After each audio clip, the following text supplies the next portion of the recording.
This is Tom Dinklage. And this is the man, Ricky Gohard Menard. And we're Battleground Grappling Championship, and this is War Stories. And today we're here at Carlson, Gracie, Houston to see what's going on.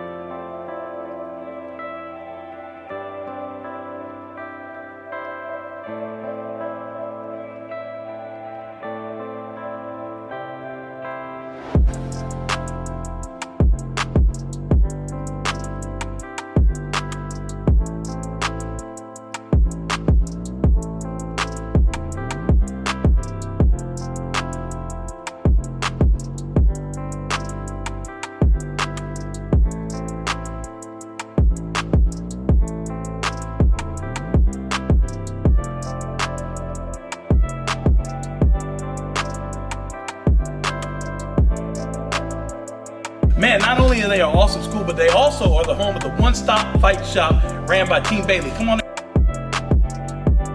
So tell us, man, so you started this one-stop fight shop.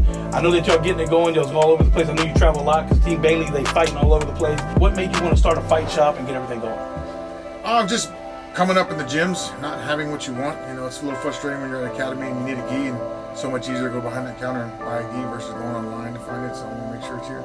Now, I don't have everything, but if they want it, I can get it to them quick. They don't have to worry about searching for it. All right, man, so I came back here to get the feel of how it feels like if I'm going to sell some gear. So if I'm going to sell some gear, what would you tell me to do? Get off a button to work. Oh, shit. All right, well, see, I can't sell gear, guys, because I like to chill. You got a nice shop here. There's a lot of stuff. What do you have that's different than what other shops would have, you would say?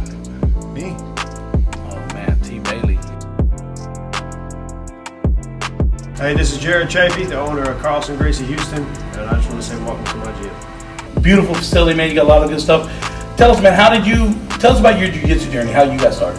Well, I got started because I moved to a new city. I moved from a different state, actually, from Michigan, and I wanted something to do. Had no friends, had nothing going for me as far as outside, and I had a buddy that used to do jiu-jitsu, so I started searching schools, and I found a really good jiu-jitsu kickboxing MMA school here in Spring, Texas. Okay. And where did you land at? Who was your trainer? So my first trainer, and well, still with him, was Chad Robichaux. He was at his academy in 2008. Now that used to be Gracie Baja, the Woodlands, if I'm not mistaken, correct? Correct. It actually still is. It's actually ran by Alex Marone on that. So what motivated you to like open up your own school? And that's a big task, you know. Like it's a financial commitment, a time commitment. Kind of like what made you take the plunge and become a professor? Well, become a professor when you get promoted, but I was a coach for quite a while. I am a hard worker. I always needed money. Some spots opened up at Chad Robichaux's school, and they needed help coaching. And it was a reason for my wife to not let me care when I'm at the gym all the time. So that's how I started coaching, and I fell in love with it quick. A head professor at the gym, my coach moved. He moved to California, and he passed the baton off to me. So that's kind of just fell right into my lap. Now, a little bird told me that there's some big things for Team Carlson Gracie in the near future. You want to share us, or let the cat out of the bag, or jump in the gun? Yeah, no, I wouldn't say jump in the gun, but we're working on it. I mean, Carlson Gracie Jr. is no stranger around here, so he'll be involved in the academy quite a bit more here in the future. So.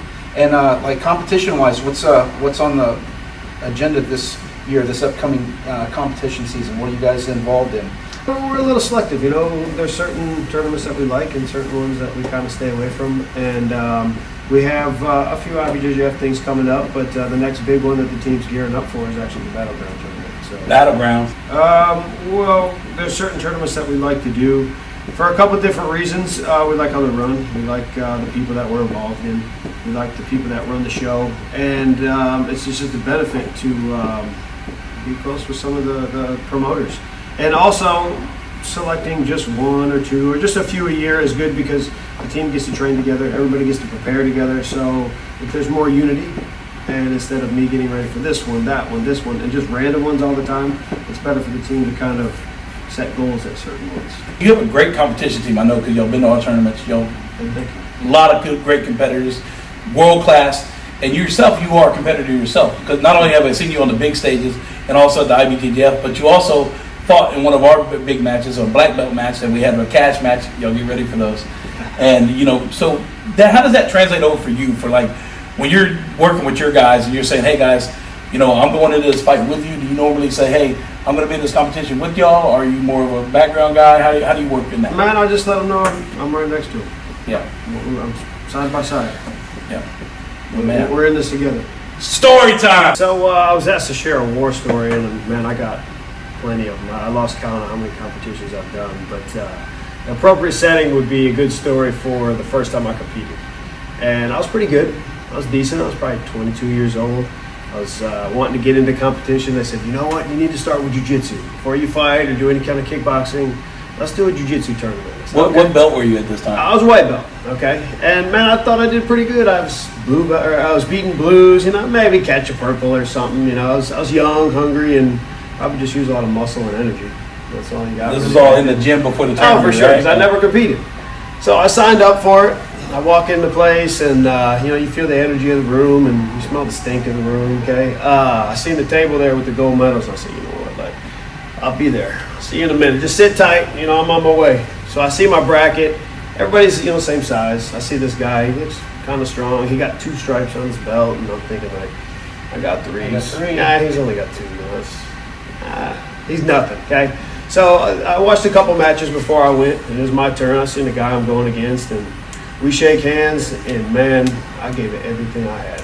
Okay, I'm already visioning that gold that I thought I had. Yeah, you already had it. Man, 1 minute in, I tapped out to an armbar. I didn't even know what happened. Okay, this 2-stripe white belt smoked me, and I was so tired that I barely even stood up after 1 minute, maybe a minute 30. Okay, I'll give myself some kind of credit, and I got up and I said, man, do I got another match? Do I get to go again? And they're like, you're out.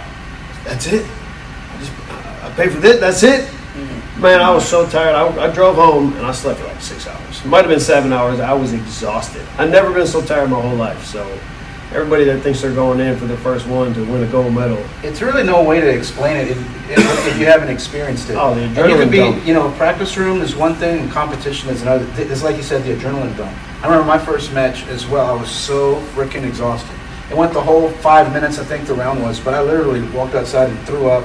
You're better than me. Walk outside, yak all over the place, and you think you're in good shape. Like here, you're rolling on the mats for an hour, and then a couple minutes goes by, and you're completely spent. So I thought I was a gold medalist, and I didn't even place. yeah. I went home is what I did. So yeah, it's a good story for some of the people that going out competing are not ready.